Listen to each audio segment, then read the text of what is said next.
അമേരിക്കയും ഇറാനും തമ്മിലുള്ള സംഘർഷം ലഘൂകരിക്കുവാനുള്ള നയതന്ത്ര നീക്കങ്ങൾ സജീവമാകുന്നതിനിടെ മിഡിൽ ഈസ്റ്റിലേക്ക് 10,000-ഓളം അധിക സൈനികരെ കൂടി അയക്കുവാൻ പെന്റഗൺ ആലോചിക്കുന്നതായി റിപ്പോർട്ട്. വാൾസ്ട്രീറ്റ് ജേണലാണ് ഈ വാർത്ത പുറത്തുവിട്ടിരിക്കുന്നത്. ട്രംപ് ഭരണകൂടം ഇറാനിൽ കരസേനാ നടപടിക്ക് ഗൌരവമായി തയ്യാറെടുക്കുന്നു എന്നതിന്റെ മറ്റൊരു സൂചനയാണിത്.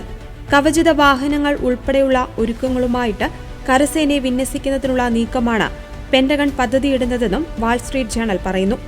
5,000 നാവികസേനാ അംഗങ്ങളെ US ഇതിനകം മേഖലയിലേക്ക് അയച്ചിട്ടുണ്ട്. അതേസമയം ഇറാന്റെ ഊർജ്ജ മേഖല ലക്ഷ്യമിട്ടിട്ടുള്ള വ്യോമാക്രമണങ്ങൾ ഏപ്രിൽ 6 വരെ നീട്ടിവെക്കുവാൻ പ്രസിഡന്റ് ഡൊണാൾഡ് ട്രംപ് ഉത്തരവിട്ടു.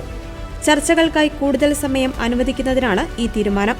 ഇറാനുമായുള്ള ചർച്ചകൾ ശുഭകരമായ രീതിയിലാണ് മുന്നോട്ടു പോകുന്നതെന്ന് ട്രംപ് തന്റെ ട്രൂത്ത് സോഷ്യൽ പ്ലാറ്റ്ഫോമിലൂടെ വ്യക്തമാക്കി. പാകിസ്ഥാൻ വഴി 15 കർമ്മ പദ്ധതി അമേരിക്ക ഇറാന് കൈമാറിയിട്ടുണ്ട്. ചർച്ചകളോടുള്ള താൽപര്യം പ്രകടിപ്പിച്ചുകൊണ്ട് ഹോർമൂസ് കടലിടുക്കിലൂടെ ഏതാനും എണ്ണക്കപ്പലുകൾ കടന്നുപോകുവാൻ ഇറാൻ അനുമതി നൽകിയിട്ടുണ്ട്. ഇതിനെ ഒരു നല്ല സൂചനയായാണ് ട്രംപ് വിശേഷിപ്പിച്ചത്. തങ്ങളുടെ രാജ്യത്തിന് നേരെയുള്ള അമേരിക്കയുടെയും ഇസ്രായേലിന്റെയും ആക്രമണങ്ങൾ അവസാനിപ്പിക്കണമെന്നും യുദ്ധനഷ്ടപരിഹാരം നൽകണമെന്നും ഇറാൻ ആവശ്യപ്പെട്ടതായാണ് റിപ്പോർട്ടുകൾ. ഫെബ്രുവരി 28-ന് അമേരിക്കയും ഇസ്രായേലും ഇറാനെതിരെ നടത്തിയ വ്യോമാക്രമണത്തോടെയാണ് നിലവിലെ യുദ്ധ സാഹചര്യം ഉടലെടുത്തത്. ചർച്ചകൾ നടക്കുന്നുണ്ടെങ്കിലും മേഖലയിൽ ഇപ്പോഴും സംഘർഷാവസ്ഥ തുടരുകയാണ്.